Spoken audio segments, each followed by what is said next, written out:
sort of almost an additional layer in the internet ecosystem? Or, I mean, Victor, you popped open the Google Plus number, right, and that got very fast adoption. Do we see some changes on the platform front?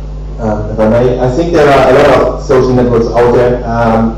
Like said to you, David, before, I was gobsmacked when I heard about Weibo having, you said, I think, some 40 million users or something. Yesterday, the Weibo lady did a very good pitch and told me she had 250 million users.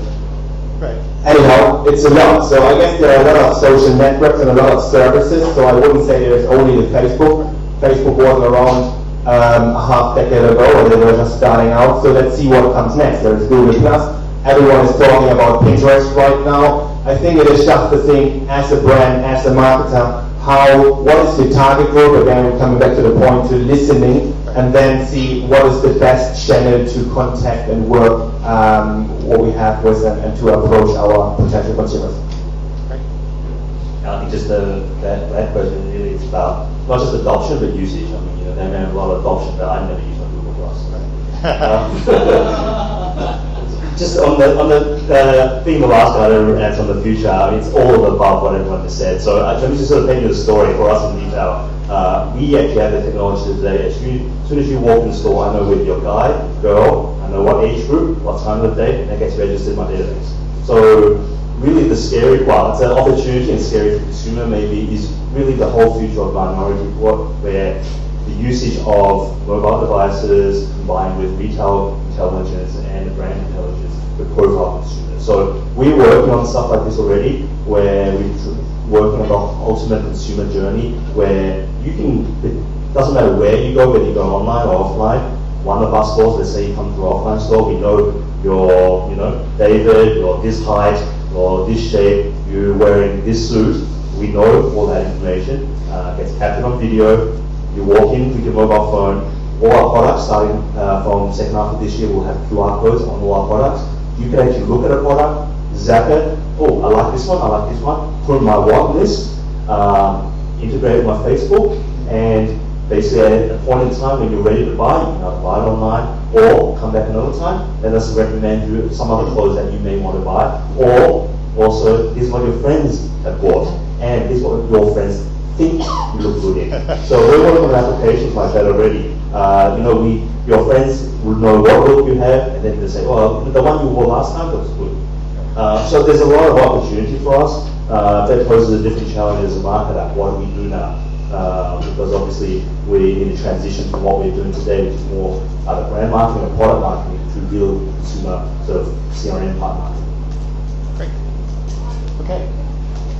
So just before we wrap up, I don't want anyone to hop on the escalator and say, I wish they talked about this, or I wish I'd asked that. Is there anything that still left unturned? Yes. Hi. First of all, thanks, guys. It's been fantastic, so informative and educational. Just a really quick question, Adrian and Alex. Adrian, you mentioned super influencers. I wonder if you could talk a little bit about how you're identifying them and who they are. And then Alex, you talked a little bit about transferring a consumer into an advocate. If you guys can talk a little bit about those two topics. Super influencers, I think the first thing and most important thing is really understanding consumer segments and understanding the tribes. Because in every tribe there's a network of influencers, and you just need to map it out and just trace it. I think there's no easy way to do that. Some of them are obvious, like if you're in our fashion segment looking at fashion stylists. But you know what? So fashion stylists today is quite different from what it used to be. Normally it's like, okay, maybe it's the stylist of Vogue magazine.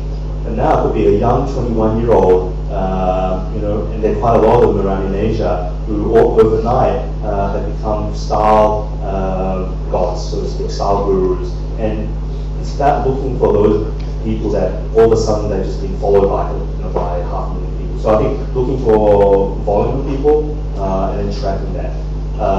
And then the other type of super influencers are the ones they may not be, they all have an opinion, right? And there's very few of them, but these people who are on rating forums, there's professional people who actually just love doing this and just looking at those user codes. And the hardest thing is sometimes it may not, that one user may have several IPs.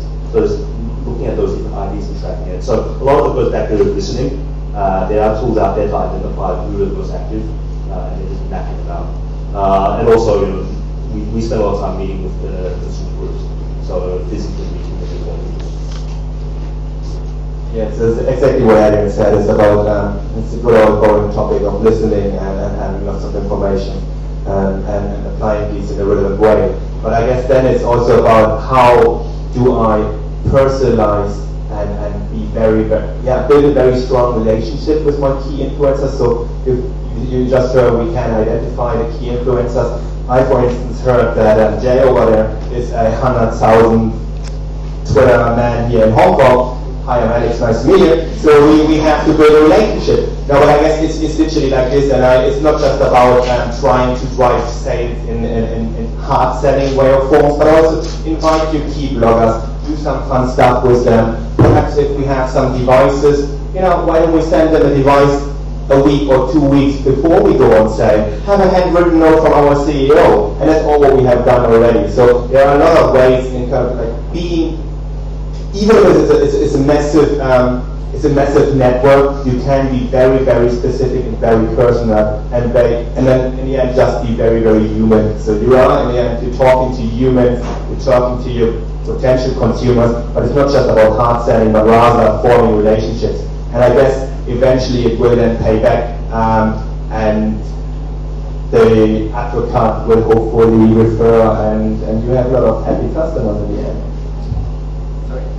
One last thing I'd like to add, which is actually real life story within the past 10 days, I mean, in terms of a social event, which has actually, I'm sure everyone's heard of the story of Jeremy Lin, correct?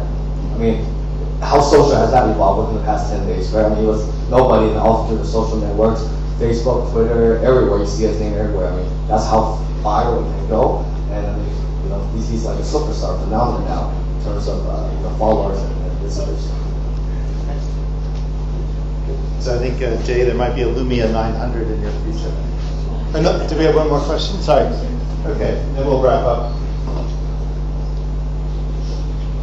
So I recently started working for a high-tech company based in Hong Kong, supports running multiple operation platforms on a single smartphone. So this business model is a little bit sophisticated in terms of it's both a B2B and B2C high technology, but still involves a commercial aspect. So I was just wondering if there's any tips that you guys can give in terms of helping high-tech companies with more sophisticated business model utilizing the benefit of social network.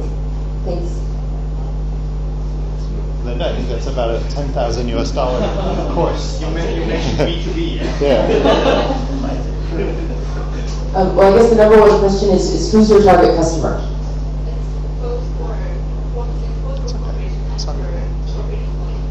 Okay, and well, not understanding that much about what you're trying to sell, I think that in high tech you're in a whole different plane, because obviously the early adopters of social media tend to be high tech people because they just tend to be early adopters of everything, which means that the scrutiny that you get will be 10 times more, frankly, than you'll see on a lot of other platforms. But again, I would actually start with, since you're touching all of these audiences again, and I know this sounds like a broken record, and it is a $10,000 course, and so it'll probably take like 2 days to even scratch the surface. But start with the content. Start with understanding what they need to know, and start with the content, because content is important to both the consumers and to the business-to-business audience. But I would say number one thing is as maybe starting in social commerce or social media, you need to figure out what your story is for each one of those audiences. You need to figure out what your value proposition is, and then develop the content that helps you explain that to those people. Because the most difficult thing about having that many different audiences is it's going to be very easy for people to get confused about, well, should I use this, should I not use this, is this for me, is this not for me? So you need to articulate what your unique selling proposition is for each one of those audiences, and that needs to be the first thing that you start building your storylines around in social networks. Great. So I think we'll draw the line there. I'd just like to thank me very much for moderating today, David Ketchum from the Asia Digital Marketing Group. And we have we have ADNA yearbooks and Wall Street journals if you want to grab a copy on the way out. And also I want a huge hand for our panelists, Victor, Linda, Danny, Alex, and Adrian. Really, really helpful and instructive. Thank you. The panelists will be around for a few minutes afterwards, and we're going to turn this back into a Japanese restaurant. So thank you very much.